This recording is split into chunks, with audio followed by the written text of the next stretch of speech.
Трип, Слава, подскажите, сколько домарного лака к скольки сольвента вы разводите? Двойник. Дайте ваш рецепт. Спасибо. Пожалуйста, Трип.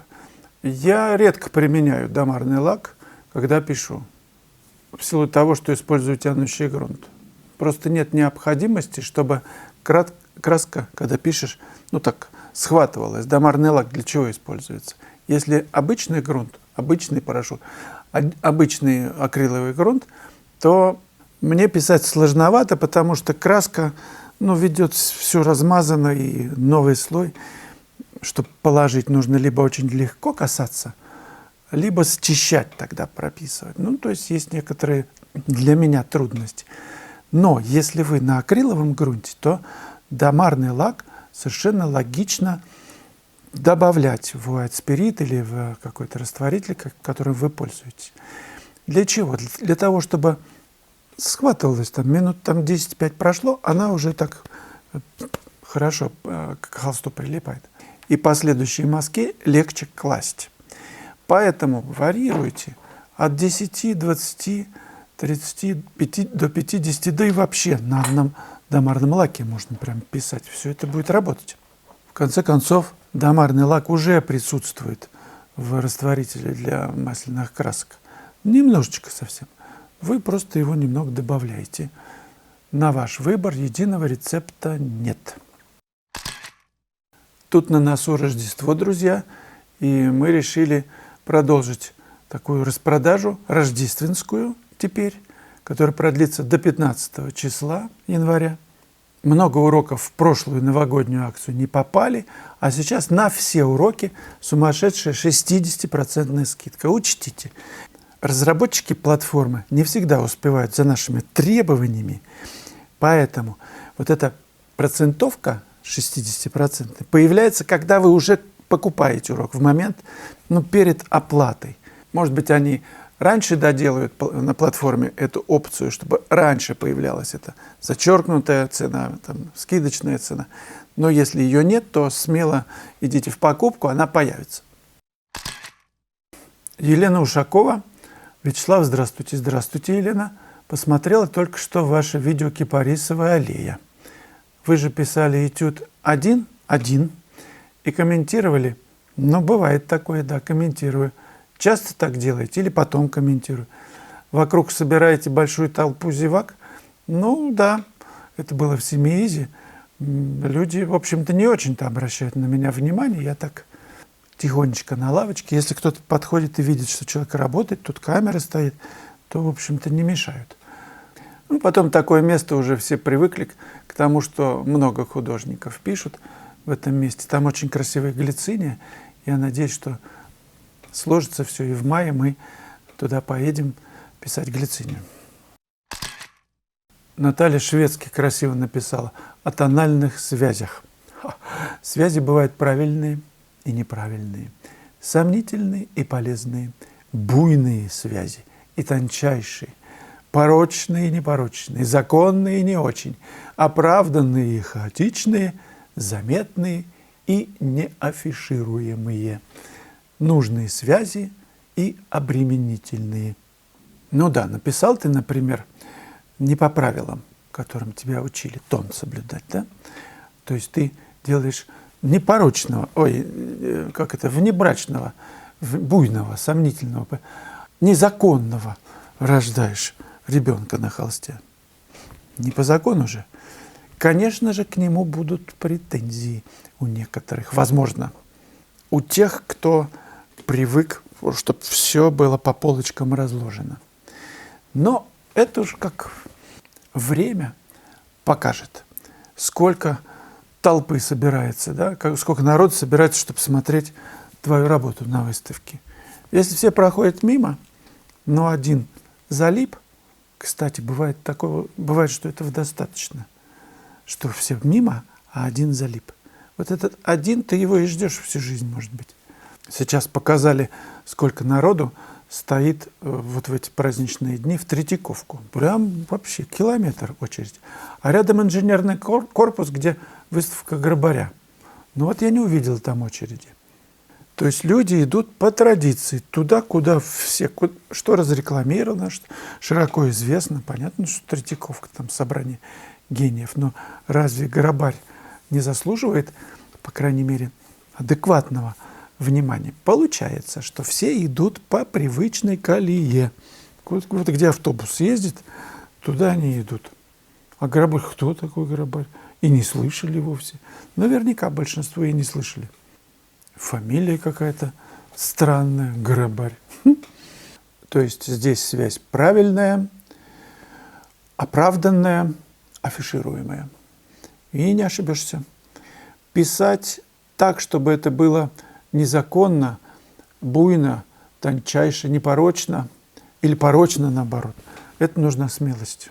Ну, ты же идешь вопреки устоявшимся там каким-то законам, ты же пробуешь, ты же ищешь какую-то новую гармонию, которая у тебя внутри вот бурлит, свербит. В общем, ты прыгаешь в неизведанное. Хопа, что получится, ты не знаешь. Но в какой-то момент ты, испытывая радость, когда вот в этом неведомом таком ковыряешься, да, ты нащупываешь вот эту новые связи. Именно поэтому-то не должно быть на палитре и на холсте использования привычных связей, привычных замесов, привычных, удобных, понятных красок. Ты знаешь, как себя одна с другой поведет краска, и замешиваешь это. Все время это повторяется из холста в холст. Прыгнуть в неведомое страшно. Очень интересно. Поэтому я за интерес, за новизну в живописи. И, может быть, этот ваш незаконный, не очень законный ребенок, холст, будет когда-то признан. Ковбой Джинс. Слушаем и смотрим вас, и вдруг возник вопрос.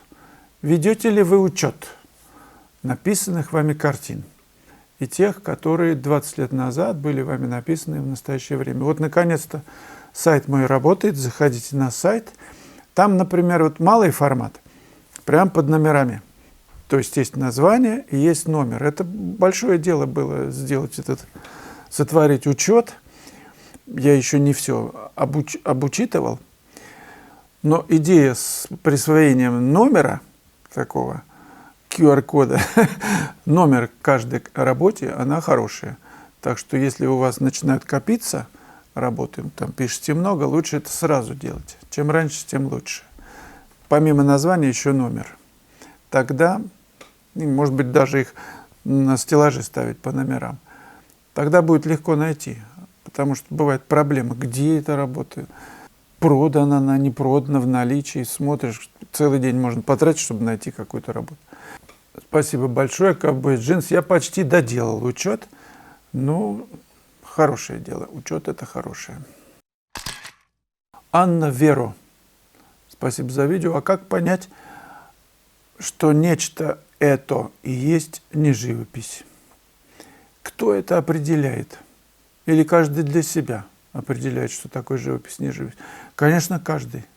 Но представляете, сделали вы, например, Анна, яичницу, с какими-то присыпками новыми. Прям вообще. Объедение. Наверняка найдется кто-то, скажет, что это такое. Ни вида, ни запаха, что-то не надо мне этого. А вам, например, и мне нравится. То есть мы в резонансе, нам хорошо. Но мы пишем, например, работу, понимаем, что это только вот я тащусь от этого. Это самое главное, кстати. Мне нравится то, что делаю.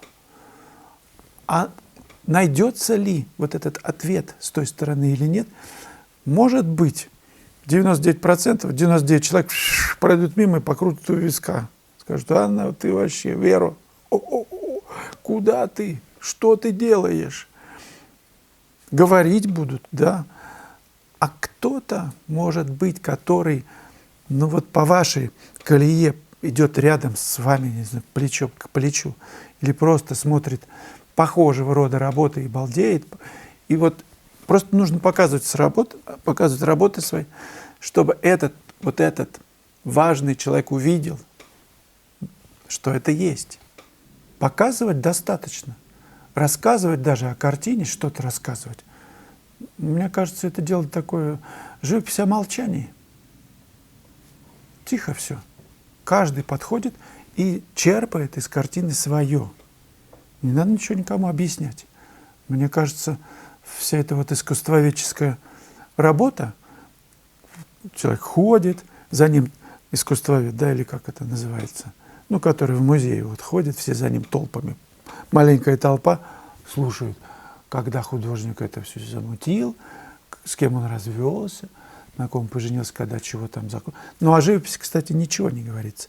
Только о том, как это чего-то там было сделано, кто рядом был и так далее. Потому что о живописи это сказать искусствоведу или вот этому человеку, гиду, нечего. Он не художник. Если бы он был художник, он бы не работал этим гидом, согласитесь. Что он может сказать о живописи? Это только художник может не сказать ничего, потому что говорить нечего. Вообще нечего. Это как о любви. Что ты можешь сказать о любви?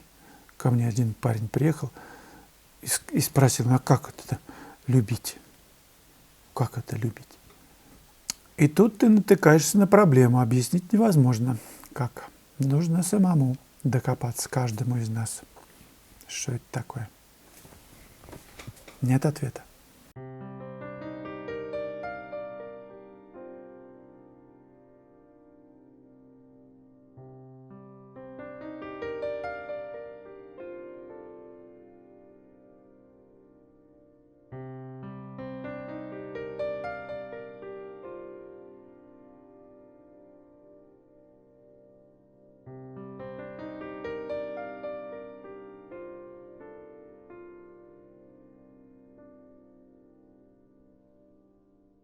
В конце видео появится прямая ссылка на 999 урок. Не урок, видео. Все понимаю, но писать не могу.